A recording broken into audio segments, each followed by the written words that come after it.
My daughter told me, "You're too old, Dad. Just guard the house." They flew off with smiles, certain the $800,000 home was already theirs. But I had been listening, and I knew their cruel plan. By the time they returned, both I and the house had vanished. They will regret their words and their actions forever. Before we continue, please subscribe to the channel and tell us where you're listening from in the comments. I sat alone in the living room that had once been the center of our family's laughter. The house was quiet now, too quiet, and the air carried that familiar scent of old wood polished with lemon oil, the way Helen always liked it. My hands rested on the arms of her favorite chair, the one she used to sit in every evening with a book balanced on her knees. Tonight, that chair felt like the only companion I had left, as if the fabric still carried the warmth of her.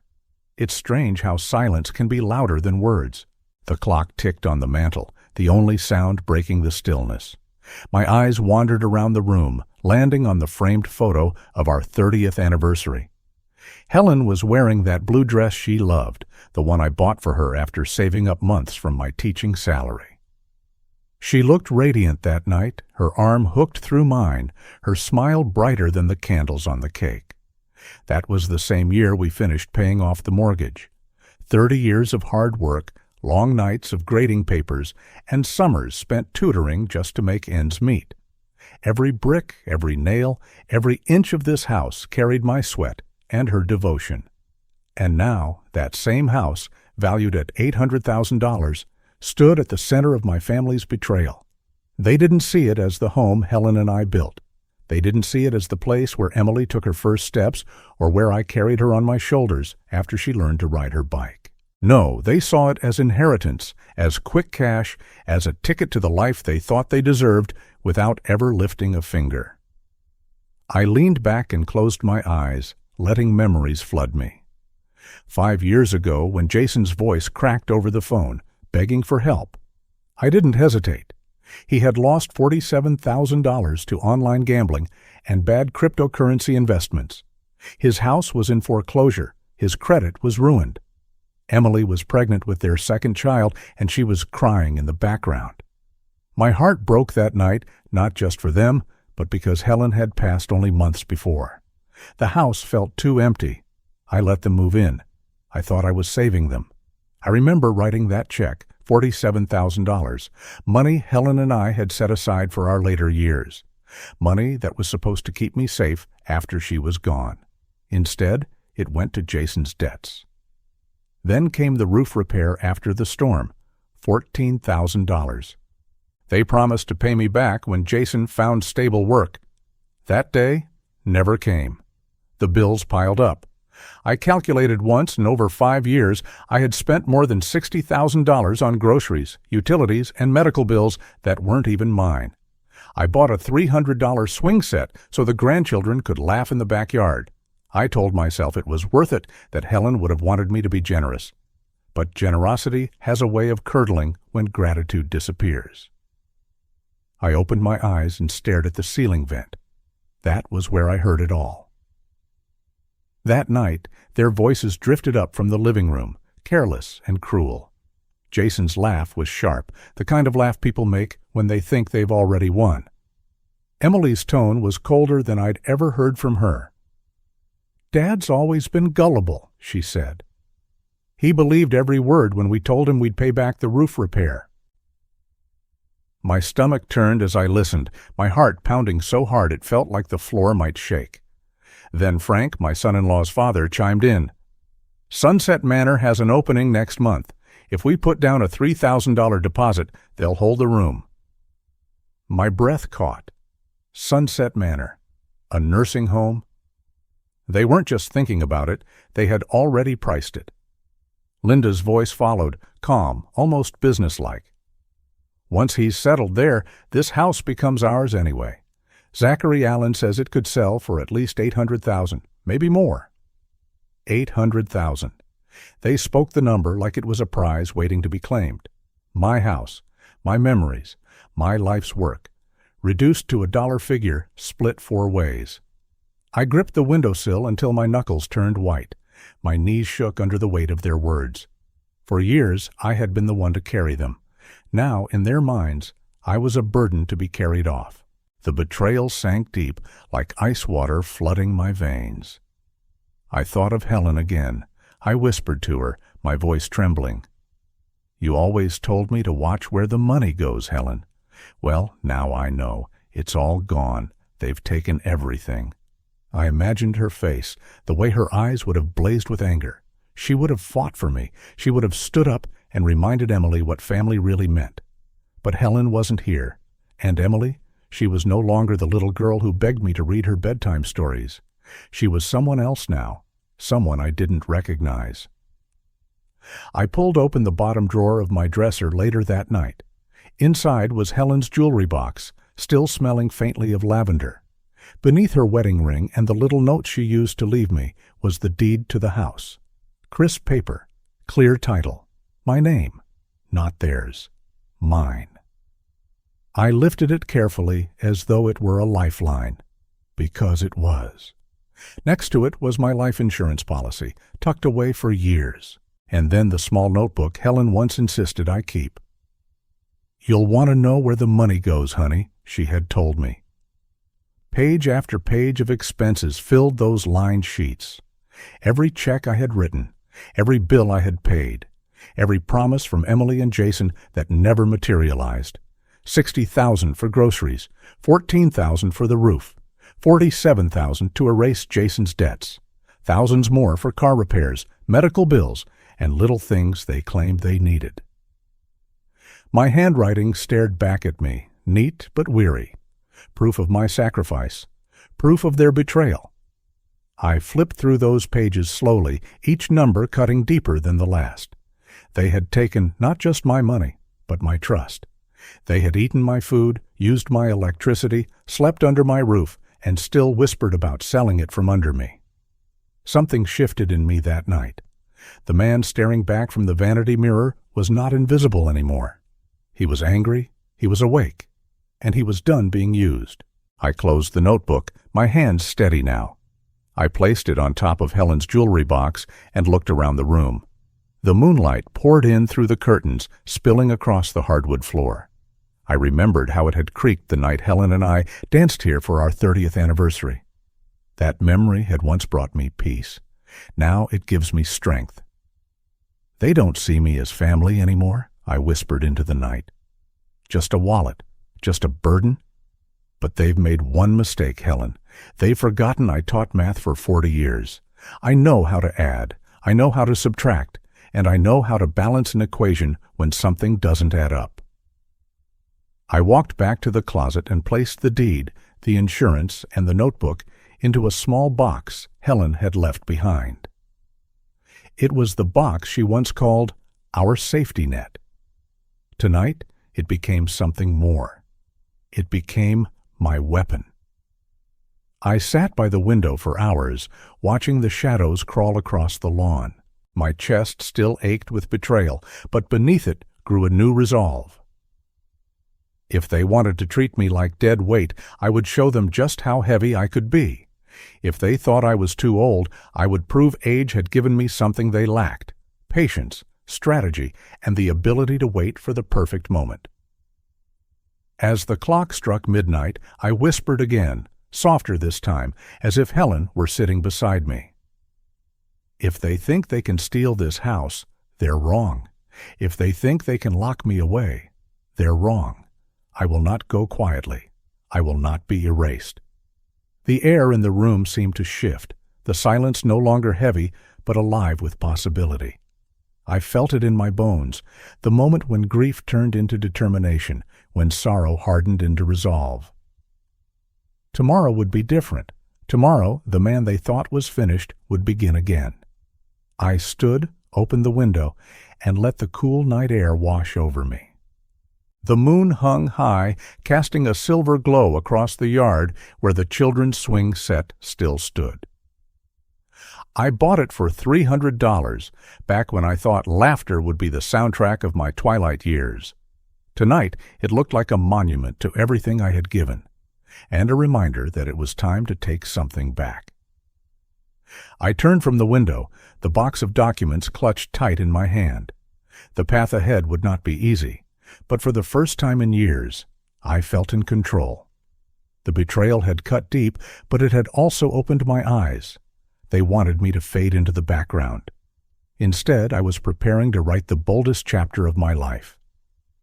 And as I closed the bedroom door, I knew one thing for certain. This was not the end of their story. This was the beginning of mine. I woke before the sun and sat at the kitchen table where Helen and I used to share our first cup of coffee.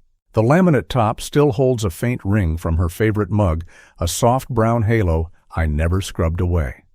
Morning light moved across the yard and caught the metal swing set I bought for $300, the one the grandchildren loved for a month and then forgot.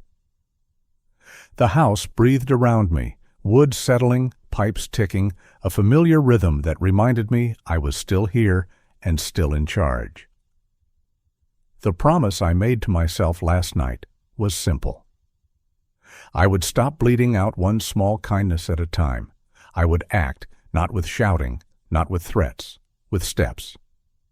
I pulled Helen's little safety box closer and lifted the lid. The deed lay on top, firm paper, clear title, my name alone. Beside it sat the life insurance policy she insisted I keep organized. Underneath lay the small notebook that recorded 5 years of numbers. $47,000 paid to erase Jason's gambling and crypto debt. $14,000 for the new roof after the storm. More than $60,000 in groceries, utilities, and medical bills I covered without a complaint. I found the business card a neighbor had given me months ago, back when I was polite enough to pretend I would never need it. James Miller, real estate. I dialed. He answered on the third ring with a steady voice, the kind of voice I used to hear from students who did their homework. I gave the square footage, 2,800. I listed the updates. I told him I needed a fast sale and was willing to price for speed if the buyer brought cash. He asked a few questions, quiet and precise. Then he said he could come by the house within the hour to see everything for himself and give me a plan. I hung up and looked at the plate rail above the table where Helen lined up blue ceramic birds. "Wish me luck," I said to them and to her. Saying it out loud steadied me. I showered, shaved, and put on the tweed sport coat Helen liked, the one she once said made me look like a gentleman who knew when to keep his counsel. I gathered the deed, the insurance, and the notebook into a neat stack, slid them into a manila envelope, and placed it by the door. I made a second stack to take to a lawyer. If I were going to move, I would move with both feet, and I would move now. If you're still watching and find this story interesting, please comment 1 below to let me know you're here with me. James pulled into the driveway 10 minutes early. He carried a tablet and a tape measure. We walked the rooms together. He admired the floors. He checked the windows. He asked about the roof replacement date and nodded when I answered. In the kitchen, he asked the question that mattered most. Was the mortgage fully paid and the title clean? Yes, clean. We sat at the table. He said cash buyers were out there, that he kept a list, that families and investment groups had money to place and deadlines to meet. He advised me to price for speed, to keep contingencies light, and to have my documents ready. I agreed. Maximum dollars were not my goal. Time was my goal, and control was my goal. When he left, the house felt both lighter and fragile, like a ship preparing to be decommissioned. I walked through each room and let my eyes rest on the parts that had held my life together. Helen's chair, the framed photo from our 30th anniversary, the pencil marks on the pantry door where Emily's height had crept up year by year. In the middle of that quiet tour, my phone lit up with Emily's name. I answered and kept my voice easy. She sounded bright and breathless, the way people sound when they are standing in sunshine with a drink in their hand. She talked about a helicopter tour and a dinner on the beach. And then her voice changed. "Dad, do me a favor and don't touch the bank folder in the desk drawer," she said. "It's just boring forms. We'll handle it when we get back." A cold thread pulled behind my ribs. I told her I would water the plants and keep the mail stacked on the hall table. We hung up. I stood very still and listened to the house settle. Then I walked to the small writing desk where Helen used to address Christmas cards. The drawer slid open with that familiar wooden sigh. The bank folder sat exactly where Emily said it would sit. Manila, unmarked, ordinary. I opened it. The first page stopped me. A mortgage application pre-filled with my name and address, a requested amount of $200,000, secured by this house I owned free and clear. There was a copy of my driver's license, badly scanned, and a page of signatures. On the signature line, my name appeared in a shaky imitation that could fool a tired clerk who wanted to get to lunch. It would not fool me. It could never be me. The dates lined up with their travel plans. The lender's name matched the mailers that had been arriving for months, the ones I usually tossed without reading. Anger rose, but not the kind that makes your mouth run. This was a clear, cold thing. I took out my phone and photographed every page. I emailed the files to myself and to an address I created on the spot. I returned the papers to the folder and the folder to the drawer and shut it gently. Then I stood in the doorway and let the fact of what I had seen settle into place. They were not just talking about the nursing home and the sale.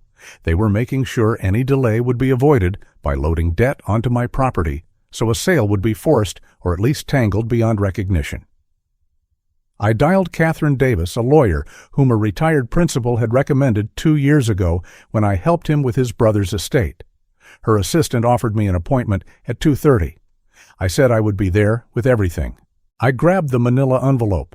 I slipped Helen's ring into my pocket because I needed something of hers to hold on to in the hallway. I locked the door and drove. Catherine's office was in a low brick building with a neat row of magnolias out front. Catherine herself met me with a firm handshake without being performative. We sat across from each other at a wide desk. I told her what I had overheard through the vent. I told her about the $3,000 deposit they had planned for Sunset Manor. I told her about the folder and the forged signature and the number, $200,000. When I finished, she nodded, took a breath, and began to outline my options in plain language. Her summary was crisp. The title was clean. The house sat in my name alone. There were no liens. If I chose to sell, I could sell. She recommended that I not confront the family until I had secured my position. She explained what a lender might do if a forged application slipped through. She offered to run a title check and to set a watch on my file so any attempt to attach a lien would trigger an alert.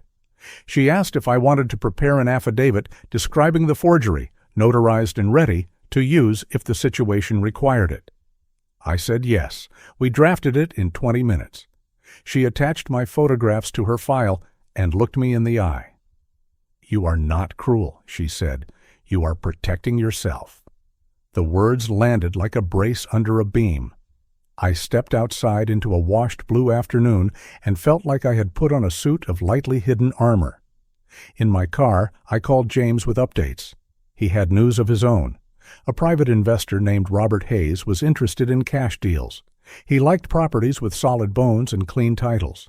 He moved quickly when the numbers made sense. James asked if he could share my address. I said yes. He asked if 4 o'clock worked for a walkthrough. It did. On the way home, I stopped at the bank. I did not make a scene. I asked quiet questions. Was any loan being processed in my name? Was any lien pending? Were there any preliminary filings I should know about? The teller checked. Nothing in the system. She explained how applications at partner brokers sometimes reached underwriting before a branch saw a file, which is why signatures and identification were so important. She described the standard requirements: 2 forms of identification, in-person confirmation, and signature capture. Hearing the steps calmed me. Procedures existed for a reason. I thanked her. I left without leaving copies of anything, and I drove home without turning on the radio. At home, I watered the ferns at the base the way Helen taught me and set 2 mugs on the counter the way she did when company came. At 4 on the dot, a silver sedan eased into the driveway. Robert stepped out, trim, mid-50s, eyes that measured but did not pry. He shook my hand and took in the house slowly, not with hunger, but with the quiet interest of someone who has bought many such places and learned to respect them. We walked through the rooms. He asked about the HVAC service history and wrote the date down. He measured the front windows and nodded at the light. He commented on the craftsmanship of the banister and the warmth of the hardwood. In the kitchen, he asked me why I wanted a fast sale. I said life had handed me a decision, and I intended to make it myself. He accepted the answer without pressing. He asked the price. I named a number, James, and I had discussed a number lower than the top of the market, but fair for a fast, clean close with cash in hand. He countered modestly. We settled quickly. James drafted a simple preliminary agreement on his tablet. I initialed where he pointed and signed where he indicated. Robert said his attorney would wire the earnest money to escrow by morning. We shook hands at the door. "You keep a careful house," he said. I thanked him. After he left, I stood at the sink with my hands braced on the edge and watched the backyard darken. My phone buzzed. Emily again. This time, she wanted to hear my voice. I answered and kept my tone gentle. She told me about the helicopter tour she and Jason had booked. She said the concierge had recommended a steakhouse. Then the management voice appeared again. "You're not doing anything strenuous, right?" she said. "Just relax. And please, leave that bank folder alone. Jason will take care of all the finances when they return and ensure that everything is fine." I told her I was reading a good book and planning to trim a few plants. I thanked her for checking. I matched her cheer with a softness that hid the steel underneath. That night, I set Helen's ring on the table beside the preliminary agreement and traced the circle of gold with my fingertip. I spoke in a whisper that felt like prayer. "They think I am weak," I said. "They think old means easy. But you know better, Helen. I count, I plan, I move." The words steadied me as surely as a hand on my shoulder. In the morning, I was at James's office by 9 to sign the final sales contract. The room was plain, a painting of a pier on the wall, a bowl of peppermints that tasted like every waiting room in America. My pen moved evenly, the way it did when I signed report cards. My name on the line meant consent, not surrender. We scheduled the closing at a title office Catherine trusted. James texted me a copy of the escrow receipt at noon. I forwarded it to Catherine. She replied with a check mark and the words, "Quiet wins." I drove to a small storage facility on the edge of town and rented a unit for 6 months. The manager handed me a lock in a plastic box and told me the gate code twice. I wrote it down. On the way home, I stopped at the hardware store and bought packing tape, a black marker, bubble wrap, and a stack of flattened boxes. At home, I set a folding table in the living room and made a plan that was simple and kind to myself. Books first, photographs second. The rest of the room reminded me that I still knew how to make order out of chaos. By mid-afternoon, a small mountain of boxes stood by the door, each labeled in clean block letters. I paused and looked at the open spaces on the shelves where Helen's favorite novels had rested. I felt the ache and let it be what it was. Then I kept going. The phone chimed, a text from James. Robert's attorney had wired the earnest money. A second text from Catherine confirmed the title watch was active. A third message from Emily arrived minutes later, full of cheerful emojis and one flat sentence that sounded like a warning dressed as help. "Leave any mail with a blue icon unopened," she wrote. "We'll handle it when we get back." Evening settled slowly, the way it does in a neighborhood that has learned the difference between noise and life. I ate a simple dinner and washed the plate. I sat in the quiet and reread the contract, each clause a plank I could walk across. At 8, I called Catherine to ask one last question about what would happen if someone attempted to file a last-minute lien. She told me not to worry. The watch would ping her, the title officer would call me. She reminded me again not to confront anyone until my sale was complete. I promised I would not. When we hung up, I took a slow walk through the house. I touched the door frame where the paint had worn smooth. I stood in the doorway of the room where Emily had slept when she was 10 and took in the pale outline where a poster had shielded the paint from the sun. I opened the hall closet and looked at the coats that were not mine and the shoes that were not mine and the sports equipment I had never seen used. Ownership and love are not the same thing. I closed the door and let the latch click. Before bed, I wrote a short list in the notebook. Movers tomorrow. Storage unit address, title office appointment time, deposit confirmation received, new apartment to secure by Friday. Under the list, I wrote one more line and I underlined it. Do not warn them. Sleep came easily, pulled along by honest tiredness. When I dreamed, Helen stood by the garden gate with the sun behind her. She lifted a hand to shade her eyes and smiled as if to say, "It's all right. Morning will come." Morning did come. The movers arrived in a dented truck and 2 clean shirts. I showed them what to take to storage and what to leave. They moved quietly, as if they understood a house is more than drywall. I tipped them in cash. After they left, the rooms felt like the pause before a deep breath. Clean lines, clear floors, decisions made. At noon, Robert's attorney called to confirm the wire had hit escrow and to propose a closing date 8 days out. I said that worked. I called James to confirm. I texted Catherine the time and place. And then I stood in front of the mirror in the hallway and looked at my own eyes the way I used to look at students on the day of a hard test. I saw something I had not seen in years. Not youth, not easy. Control. If you're still watching and find this story interesting, please comment 2 below to let me know you're here with me. In the late afternoon, Emily called again.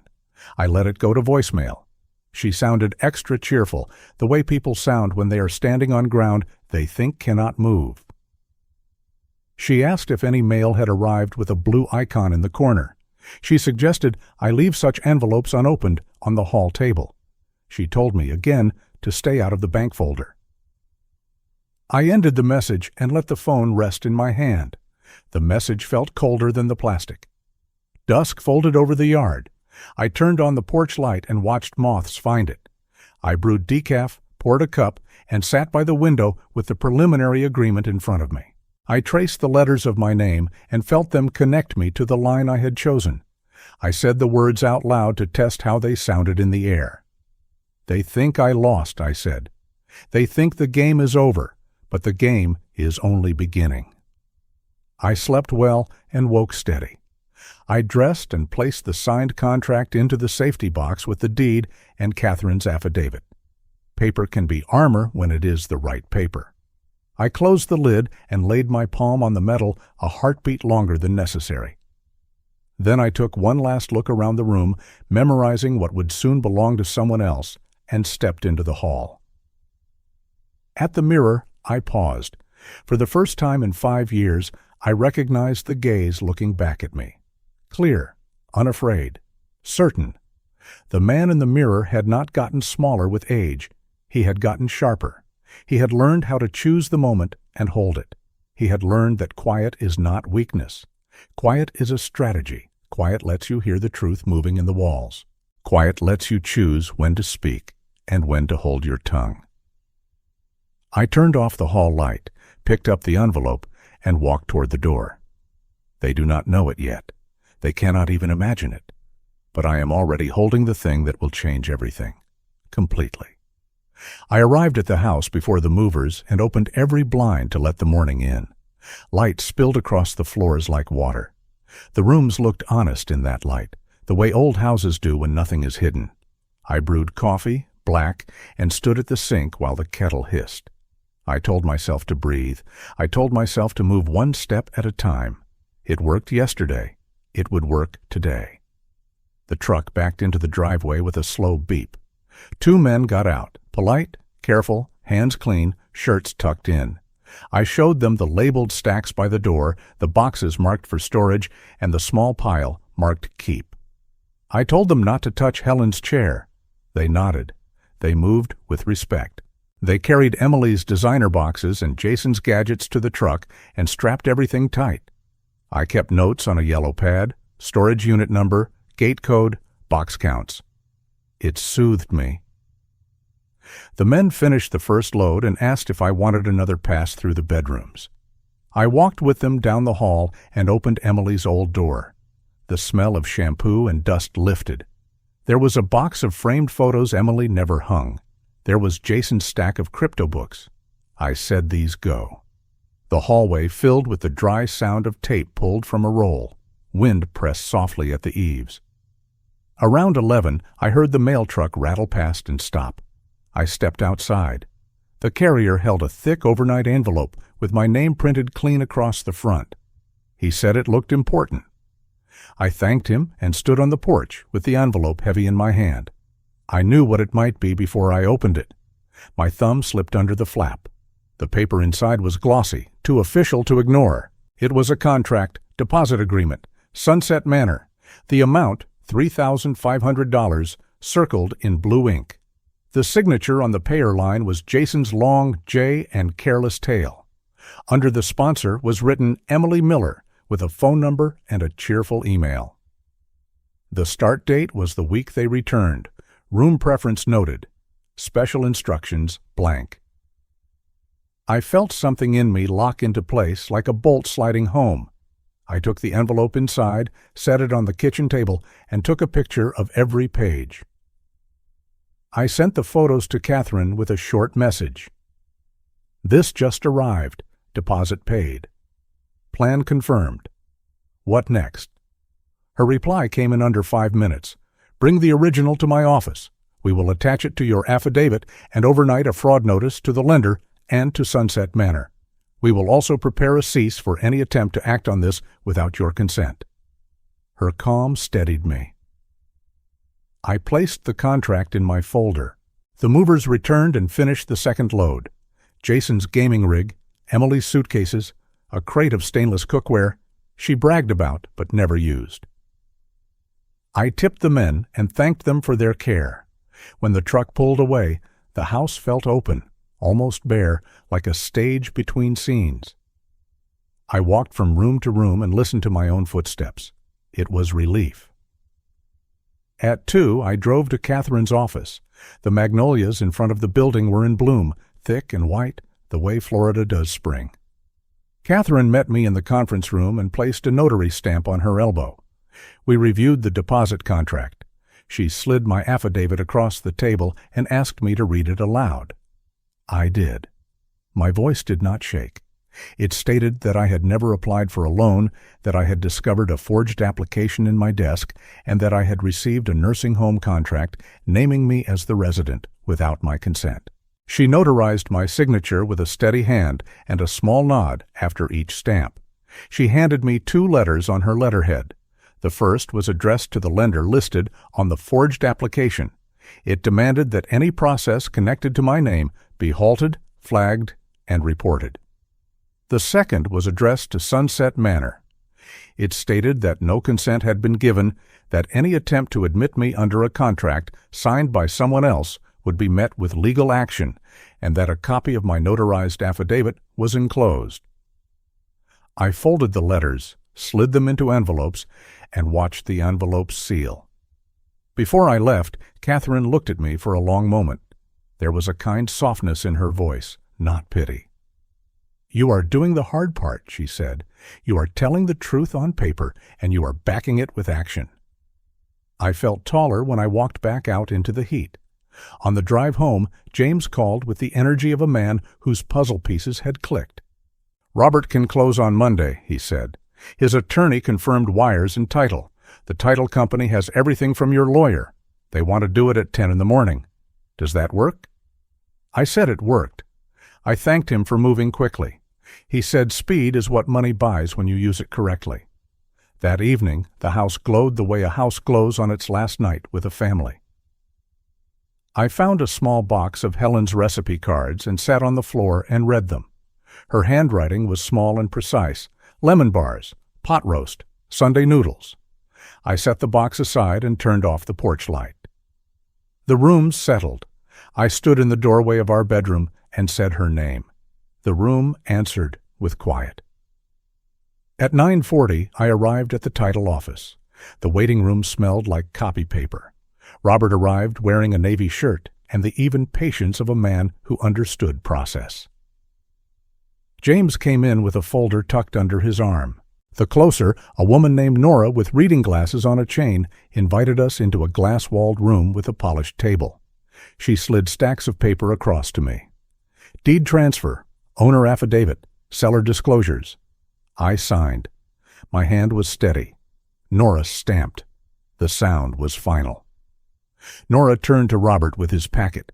He signed with the untroubled focus of someone who knew what he wanted and knew what it cost. When the last page was complete, Nora capped her pen and smiled. "Congratulations," she said to us both. "We will record the deed this afternoon. Funds will hit your account by 3. James shook my hand. Robert shook my hand. I felt something give way inside, like a rope cut clean. On the sidewalk outside the office, the day felt brighter than it had any right to be. James clapped my shoulder and said the sentence I needed. "You did it," I said. "Thank you," and meant it. Robert asked if I needed a few days to remove anything left in the house. I told him the rooms were already clear, except for a few items I would take this afternoon. He handed me a small envelope with a spare key and his card. "I will meet you at 4 to exchange," he said. "Take your time." I drove straight to the bank and sat with a manager in an office with a glass wall. I handed her the deposit slip from the title office and watched her enter the amount. It was more than I had seen at once since Helen's life insurance paid. The manager asked if I wanted to move a portion into savings. I told her I would, and I asked for a cashier's check for a security deposit and first month's rent on a small apartment near the park. She printed everything while I waited. I felt calm. I felt like myself again. In the afternoon, I signed the lease on the apartment, a modest place in a brick building with a maple out front. $200,000 could buy it outright, but I chose to rent because the choice felt like the truer luxury. The manager handed me keys and a welcome packet with the trash schedule and a map of walking paths. The living room window looked over a strip of green where I could imagine morning coffee and evening light. I placed Helen's recipe box on the counter and set her ring in a small dish beside it. Back at the house, I gathered the last few items into the trunk of my car. I carried Helen's chair with both arms and set it in the back seat, wrapped in a quilt. In the hall, the late afternoon sun painted a thin bar across the floor. I stood inside that bar and let the warmth climb my shins. The doorbell rang. It was the same mail carrier as yesterday. He smiled and handed me a second overnight envelope. This one wore the nursing home logo. I signed for it and closed the door. The envelope was heavy. I opened it at the kitchen table. Inside was a welcome packet and an appointment schedule, already set, and a cheerful letter that called me by my first name and promised community. A sticky note fell out. It held 2 words in a round hand. "You're set." No signature. No doubt about who had set it in motion. My phone vibrated. "Catherine," I answered. Her voice was brisk and pleased. "The lender called," she said. "They received our affidavit and have frozen the application pending fraud review. They will not move forward without you in person. Sunset Manor received our letter as well. Admissions will not proceed without your presence. We are documenting everything." I thanked her twice. "Quiet wins," she said, and I could hear the smile. At 4, Robert arrived. We stood on the porch and looked out at the azaleas. He gave me the final receipt for the keys. I handed them over. The small metal shape lay cool in my palm for a second, and then I left it. The sound of the key landing in his hand was lighter than I expected. He asked if there was anything else I needed from the house. I said no. He nodded and said he would take care of it. As we stepped down to the walk, my phone lit again. "Emily," I answered. Her voice came bright and wide, the way people sound when they believe the world is bending to them. She said the kids had learned to snorkel. She said the ocean looked like a glass plate. Then she used the tone that had told me not to touch the bank folder. "We booked something for you," she said. "A place that takes care of everything. You will not have to worry about a thing." I let a breath pass. "I appreciate the thought," I said. "I will talk more when you return." I drove to the apartment and carried Helen's chair inside. I set it by the window. I put the small dish with her ring on the sill. I opened the recipe box to the card that read lemon bars and propped it like a photograph. I sat down and let my shoulders fall. Somewhere, far away, the ocean was loud with families. Here, the evening was gentle and mine. I slept a clean sleep. Morning opened like a door with well-oiled hinges. I brewed coffee and carried the mug to the window. A cardinal hopped along the path below. I felt a lightness I had not felt since before Helen got sick. I told her so, softly, into the room. "We did it," I said. "We did the hard part." By 10, my phone began to ring, then ring again. Emily, Jason, then Emily. I let the calls roll to voicemail. I listened to the first one. Emily sounded nervous behind the cheer. She asked if I had moved a few boxes. She said they might extend their trip by 2 days. The next message was Jason's, sharper. He said a lender had called him with questions about timing. He wanted to know if I had been to the bank.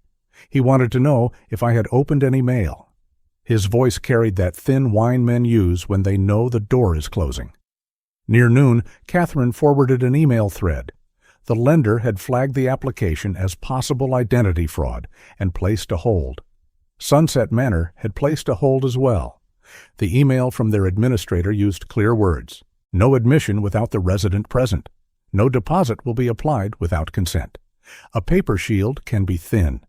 Today, it felt like a wall. In the afternoon, I returned to the house one last time to meet Robert and hand him the garage door remote. The sky was empty of clouds. The front walk held heat. He met me at the door, shook my hand, and thanked me for the clean transition. I stood in the foyer and took in the rooms, the line of light across the floor, the clean smell of wood and dust. I put my palm flat on the wall for one slow beat and then took it away. We stepped outside together. I locked the door. I placed the remote in his open hand. Driving away, I did not look in the rearview mirror for long. Once was enough. At a red light, my phone buzzed again. A text from Emily. "Dad, please answer. This is urgent." I did not. Another message followed 2 minutes later. "Where are you?" I did not answer that either. The light turned green, and I went where I had decided to go. Back in my new kitchen, I set the cashier's check receipts in a neat stack. I checked my bank app. The wire had landed. The numbers sat there, calm and black. Choice, time, safety. I brewed tea and leaned against the counter while the water rolled in the kettle. Peace has a small sound. If you have been without it, you hear it when it returns. At dusk, my phone rang again. I let it go to voicemail, and then I listened. Emily's voice was tight now. She said a man had answered the door and told her the house was sold. She said that could not be true. She said she needed me to call. She said I was not thinking clearly. Then Jason's voice came on in the next message. He said this was illegal. He said he would make a call. He said he knew his rights. His voice cracked on the last word. I set the phone down and watched the sky turn the color of old glass. The night was quiet. I slept. Morning brought a mercy I did not expect. A letter hand-delivered to my new mailbox from Catherine. It included a copy of the recorded deed, stamped and official, and a cover note in her steady hand. All complete, the note read. Funds verified. Files closed. Enjoy your morning. I sat at the table and drank coffee and looked at the deed for a long time, not because I doubted it, but because paper can be beautiful when it carries your freedom. I thought of the house. I thought of Helen placing the blue ceramic birds one by one on the rail. I thought of Emily at 5 running down the hall, and Emily at 15 slamming her bedroom door, and Emily at 35 asking for help. I thought of Jason at my kitchen table, voice breaking, promising to do better. And I thought of the deposit envelope and the forged signature and the lender notice and the cheerful text from the beach. The line from then to now was straight and bright. It led here. I locked my door and walked to the park. The air smelled like cut grass. A bench near the pond held the last of the morning shade. I sat and let my shoulders fall. I felt the ache of what had been taken and the lift of what had been returned. I knew there would be more calls. I knew there would be scenes. I was ready. The hardest part was done. The plan had held. Their plan had not. On my way back, I bought a lemon at the corner store. In the apartment, I pulled Helen's card from the recipe box and read it again. Lemon bars, butter, sugar, juice, zest, press, bake, cool. Simple steps, honest steps. I zested the lemon and thought about how plans are like recipes when they are good. You gather what is needed. You measure, not more, not less. You wait for the heat to do its work. By late afternoon, I knew what I wanted to say if Emily reached me in a quiet moment. Not a speech, not a lecture, just a true sentence. They thought I was a burden. They were wrong. From today on, I am their proof that choices have costs. I said the sentence out loud so I could hear how it sounded in the room. It sounded like me. I stood at the window as the sun went down and the park lights clicked on. I thought of the porch at the old house and the porch at the new.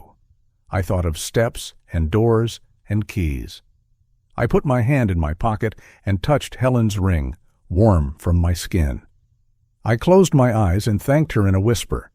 Then I opened them and watched the dark come in without fear. Feeling invisible, discounted, and pushed aside is heavy. If you believe every person deserves to be seen and respected, comment the word seen. Now watch what they do next and how I answer it. When the plane landed back in town, I already knew what was waiting for them. My phone had rung 43 times in the span of a day and a half.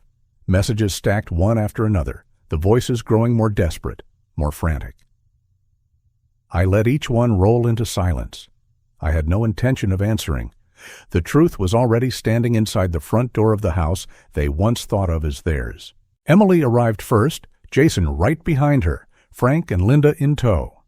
They stepped up onto the porch, carrying luggage still tagged from the airport, their faces full of excitement that turned to confusion the moment the key refused to turn in the lock. Robert answered instead. Calm, polite, firm. He introduced himself as the owner of the property and handed Emily a copy of the recorded deed. I imagine the paper shook in her hands. She shouted, "This is our house. You can't do this." Her voice cracked in the middle, thin with panic. Robert pointed to the notary seal, the transfer date, my signature, and his own. "No," he said in that steady voice of his. "This is mine, every inch of it, and the court will confirm it if you doubt it." If you're still watching and find this story interesting, please comment 3 below to let me know you're here with me. Jason's anger boiled over immediately. He barked about lawyers, about suing, about fraud. He waved his arms like a man who had lost his balance on a high wire. But Robert had more than patience. He had evidence. The nursing home deposit agreement sat in a neat folder. He laid it on the counter in front of them. The amount was clear, $3,500. Jason's scrawled signature glared back at him, and below it, in Emily's hand, the line that read, "Sponsor." The silence that followed was thick. Their plan was not a rumor. It was ink on paper. Frank and Linda sank into chairs they no longer owned. Linda wept softly into a tissue, while Frank stared at the floor, his shoulders caved in. Emily's tears came hot and fast. She begged, not with reason, but with desperation. She wanted another chance, another conversation, another way to undo what could not be undone. But the walls around them did not listen, and Robert did not bend. Every document was in order. Every signature carried weight. While they crumbled, I sat thousands of miles away on a warm beach in Hawaii. The irony was not lost on me. They had once told me I was too old, too frail, too much of a burden to make the trip. And yet, here I was, toes in the sand, coffee in hand, waves pulling against the shore in an endless rhythm. I thought of Helen. I thought of the trips we had planned and never taken because life had gotten in the way. The salt wind pressed against my face, and I whispered her name. For the first time in years, it felt like she answered. Every morning on that island began the same. I woke early, brewed a cup, and carried it down to the water's edge. I let the ocean speak while the sun climbed. The noise of betrayal faded against the sound of surf. I realized I was not only free of their plan, I was free of their permission. My life was mine again. Finally, I said out loud one morning, finally, I'm free. Nobody decides my future but me. The words surprised me with their strength. They rang truer than any prayer. When I returned, I did not return to the old house. That door had closed. Instead, I unlocked the modest apartment I had chosen myself, a place paid for with my own money from the sale. The living room window looked out onto a small park. Children played in the afternoons. Elderly couples walked hand in hand in the evenings. It was quiet, safe, mine. I placed Helen's chair by the window. I set her recipe box on the counter. These small things carried more weight than the whole square footage of the house I had left behind. The calls kept coming. Emily tried again and again, her words moving from rage to tears to apologies. One message ended with her whispering, "Dad, please answer." But I had already answered in the only way that mattered. I blocked Jason's number. I let Emily's ring without end. I whispered to myself, they chose their road, and I chose mine. The silence that followed was not lonely. It was healing. Their world, I heard through neighbors and whispers, grew smaller. Without the house, they rented a narrow apartment across town. Jason's debts did not disappear. Frank and Linda moved in with them, all of them stacked together in 2 bedrooms that carried the smell of failure. Investigations into the forged mortgage followed. Banks do not take lightly to signatures that don't match. I heard Jason scrambling to explain, his voice fraying, his excuses thin. Their community of friends shrank as the truth slipped out. No one wants to stand too close to betrayal when it becomes public record. My world, in contrast, opened. I walked in the park most mornings, pausing by the benches with brass plaques carved with names of people long gone. I met neighbors who waved and smiled. One afternoon, I sat with a group of retirees playing cards under the maple tree. They asked about my story. I told them enough, not everything, and they nodded as if they had lived something similar. Betrayal, I realized, is not rare, but neither is survival. In the evenings, I cooked from Helen's cards, pot roast one night, lemon bars next. I ate at the small table and let the apartment fill with smells that belonged to love, not deceit. I slept better than I had in years. No footsteps overhead, no whispers in vents, no dread of conversations plotted behind my back.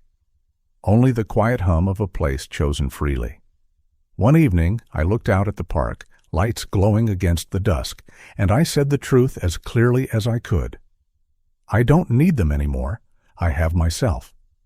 The words did not make me bitter. They made me whole. Self-respect is not given. It is claimed. And I had claimed mine back. What remains of them is their burden. What remains of me is peace. The weight of their betrayal has been lifted, replaced with a steadiness that cannot be bought or stolen. For years I had carried them. Now I carried only myself, and it was enough. The lesson sits plain as morning light. Parents give because love compels them, but love without respect curdles. Children who forget sacrifice for the promise of quick money lose more than property. They lose trust, family, and the right to claim belonging. The modern world may tempt with shortcuts, but character is still the only true inheritance.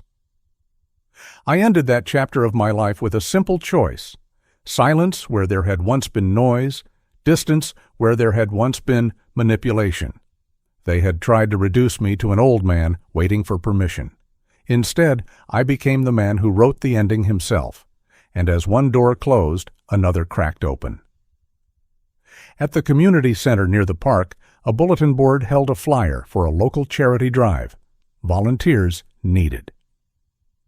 I pulled a small tab with the number and tucked it in my wallet. That simple slip of paper felt like a key to something new. The fight was finished. The lesson was learned. My days now stretched forward, open and clear, with only the sound of waves in my memory and the promise of a life lived on my terms. I moved into the new apartment on a quiet street just across from the park, a place that cost me $200,000 but felt worth $1 million in peace of mind. The space was smaller than the house, yes, but it was mine. Every piece of furniture was chosen by me. Every photograph I hung on the wall told a story I wanted to remember, not one I was forced to relive. The living room had wide windows that opened onto a row of oak trees. In the mornings, the light spilled through the leaves in broken patterns, reminding me that beauty can still come even after something has been fractured. I began each day with a simple routine.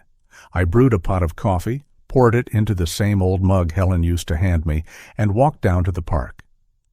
There, I would sit on a bench, sip slowly, and watch the world move. Children chased each other on the playground. Couples strolled hand in hand. Runners passed with the rhythm of determination in their steps. And me, I was simply present, breathing air that belonged to no one else, finally unburdened by the weight of betrayal. I joined a local charity group that met twice a week at the community center. We organized food drives, collected coats for the homeless, and delivered hot meals to seniors who couldn't leave their homes. For years, I had been drained by those who claimed to love me. Now I was giving freely to strangers, and somehow it filled me instead of emptied me. Every thank you, every handshake, every smile became a quiet reminder that respect is not something you beg for. It's something that naturally grows when you treat others with dignity. The apartment itself became a sanctuary. Helen's chair stood by the window, facing the park. On the side table, I kept a framed photo of us on our 30th anniversary. Sometimes I caught myself talking to it, not out of madness, but out of habit. "You'd like this place, Helen," I'd whisper. "It's small, but it's enough, and I am enough." Each time, the silence that followed felt less like emptiness and more like presence. I often thought about Emily and Jason, about Frank and Linda. I didn't wonder with bitterness, but with a detached curiosity. Word reached me that they were renting a low-cost apartment across town. Jason's debts had worsened, and Emily picked up part-time work at a local store. Frank and Linda, once so quick to whisper about nursing homes and inheritance, were now silent, spending most of their days inside. Their circle had shrunk. Friends had drifted away. No one wants to be near people whose schemes are exposed. The walls they thought would protect them had become their prison. The contrast between us could not have been sharper. Their lives were smaller, tighter, and defined by desperation. Mine had opened like a window in spring. I could walk freely, read freely, and sleep freely. They were bound by their own choices, while I was freed by mine. One afternoon, while checking the mailbox downstairs, I found an envelope addressed in neat handwriting. Inside was a letter from Margaret, an old friend of Helen's, whom I hadn't heard from in years. She had found out where I was living and wrote to invite me to join her book club. "We meet every Thursday," she wrote, "and I think Helen would smile, knowing you were still surrounded by stories." I held the letter in my hands and laughed softly. Life had a way of giving back what betrayal tried to steal. That invitation reminded me that I was not, and never would be, truly alone. It was in that moment that I realized the deepest truth of all. I did not need apologies from those who hurt me. Their words, even if they came, could never rebuild what they had destroyed. "I don't need their sorry," I said aloud, as I sat in the park with Margaret's letter folded in my pocket. "I have my life, and that is more than enough." There are lessons here, not just for me, but for anyone who listens. For parents, the lesson is sharp but necessary. Love your children, but never let love turn into blind sacrifice. Boundaries protect love. Without them, love becomes exploitation. For children, the lesson cuts just as deep. Parents are not bank accounts or stepping stones. Treat them as such, and one day you will discover that when trust dies, everything else dies with it. And for us all, in this modern world, the truth is timeless. Greed and selfishness can shatter even the strongest bonds if respect is absent. Families are not immune. Love must be guarded by integrity, or it will crumble under temptation. Now, when I rise in the morning, I no longer feel dread. I feel choice. I feel freedom. The park is alive, and so am I. In the evenings, I read with the book club, sharing chapters and laughter with people who see me for who I am, not for what I own. The apartment is filled not with whispers of betrayal, but with the quiet hum of belonging. I think of Emily sometimes, the little girl who once held my hand on the way to school. That child is gone, replaced by someone I do not recognize. And yet, I do not ache for her anymore. I ache for myself, for the years I gave away, and I honor that ache by never giving them again. Their path is theirs. Mine is mine. I close with the words that guide me now. Respect yourself. Protect your boundaries. Live your truth. Everything else, even blood ties, must answer to that. Character is the only inheritance that endures. And as I sit in the park, the sun sinking low, a book in my hand, and the golden light across my shoulders, I whisper the final truth. I have lost nothing that matters. I have gained myself, and that is everything. The story has come to an end. It has. I hope it has brought you valuable lessons and insights. If you enjoyed this content, please like, share, and subscribe to the channel so you won't miss the next video. Goodbye, and see you again.